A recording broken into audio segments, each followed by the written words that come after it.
What's up, all you art students? All right, we are at the very last part of our Micrography Self Portrait project.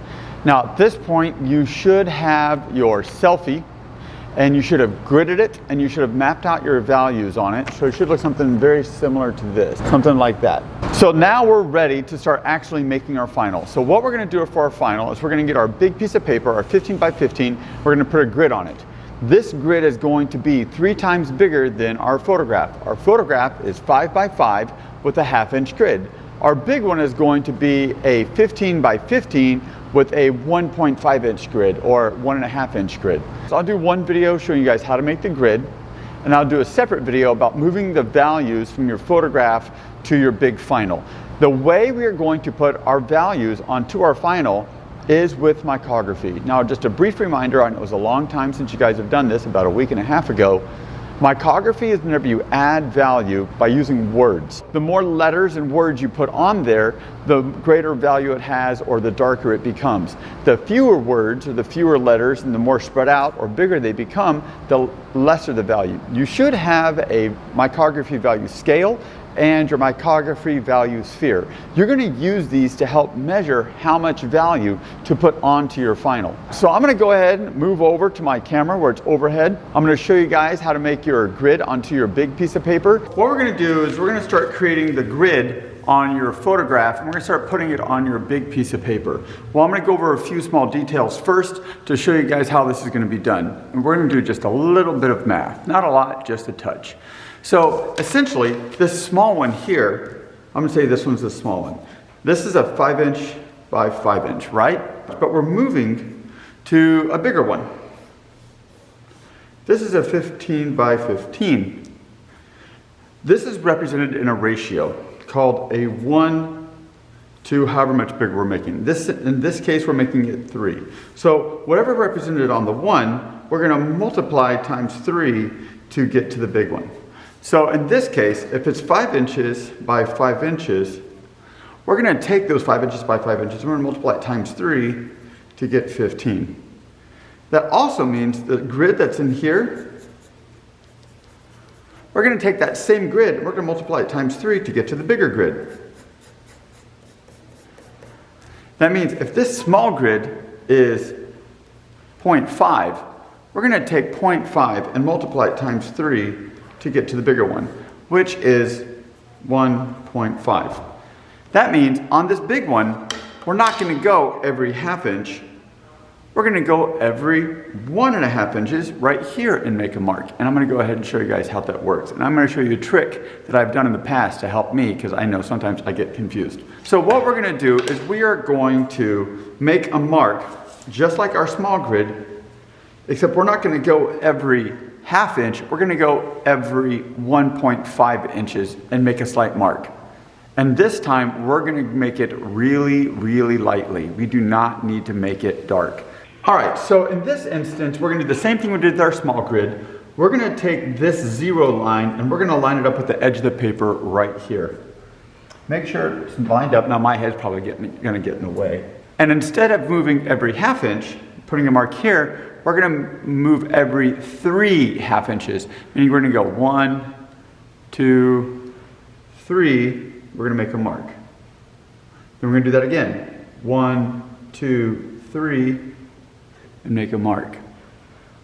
We're going to go 1, 2, 3, make a mark. And we're going to do that all the way across. So I'm going to do this really quick with y'all. 1, 2, 3, mark. 1, 2, 3, mark. 1, 2, 3, mark. 1, 2, 3, mark. 1, 2, 3, mark. And it should stop at the 15, and it does. So we're going to do this to all 4 edges of our square. So I'm going to go ahead and do that real quick so you can see what's going on. 1, 2, 3. Remember, go the 1/2, mark. 1, 2, 3, mark. So essentially going to 1.5, 3, 4.5, 6, 7.5, 9. Then you're going to 10.5, 12, then you're going to 13.5, and the edge of the paper should be on the 15, which it is.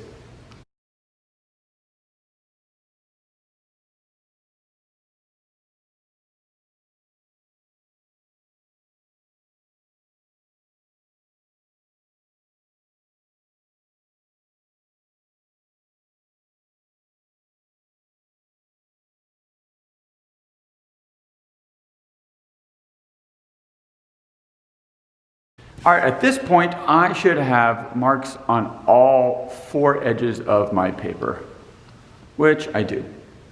And just like before, just like with our small one on this guy, what we're gonna do is we are going to go to the first sets of marks and draw a line. We go to the second set and draw a line. Third and draw a line. Except we're not gonna do it on this tiny grid, we're gonna do it on this big guy. And this is where I said to you guys at the very beginning, you might want to get an 18-inch ruler instead of a 12-inch ruler, because an 18-inch ruler goes all the way across my sheet of paper, as opposed to a 12-inch, which would probably stop like right about there. So a full ruler going all the way across will be handy. If you don't have that, you're always more than welcome to use like a long straight edge, like a piece of cardboard or something. The trick is you have to draw your lines really, really light. I'm talking like barely there, because you're going to erase them. Later on, you're going to need to erase them. So you need to make them really, really light.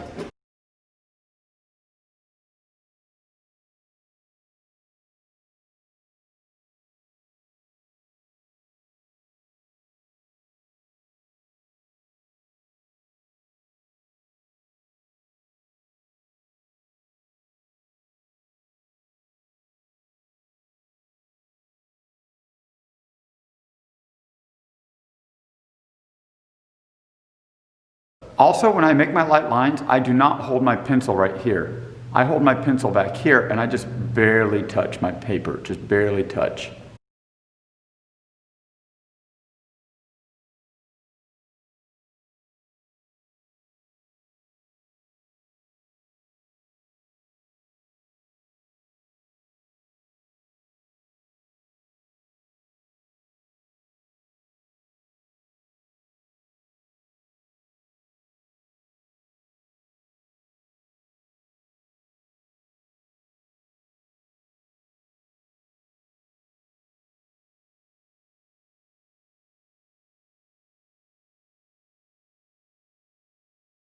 Those things are really, really light. Yep.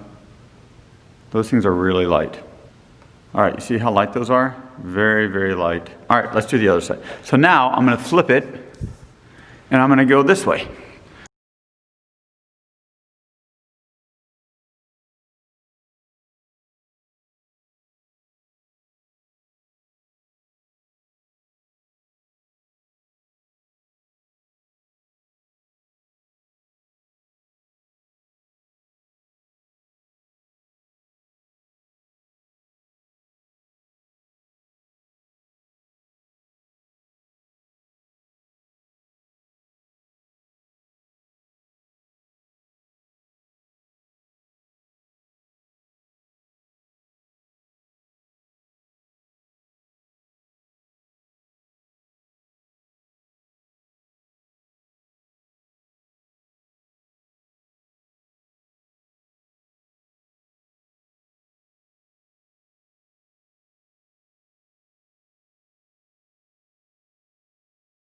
Alrighty, I've now completed my grid. The lines are nice and light, nice and clean, nice smooth clean lines. If you want to use a mechanical pencil to create these nice smooth lines, you guys can. Alrighty, that pretty much concludes how to make the big grid. My next video is going to be about how to take all the lines that you did for values and start moving those lines from your small grid on your photograph onto your big grid, which we just made. All right, that's going to be video number 2. Hope you guys found that really informative. If you guys have any questions, let me know. Thanks.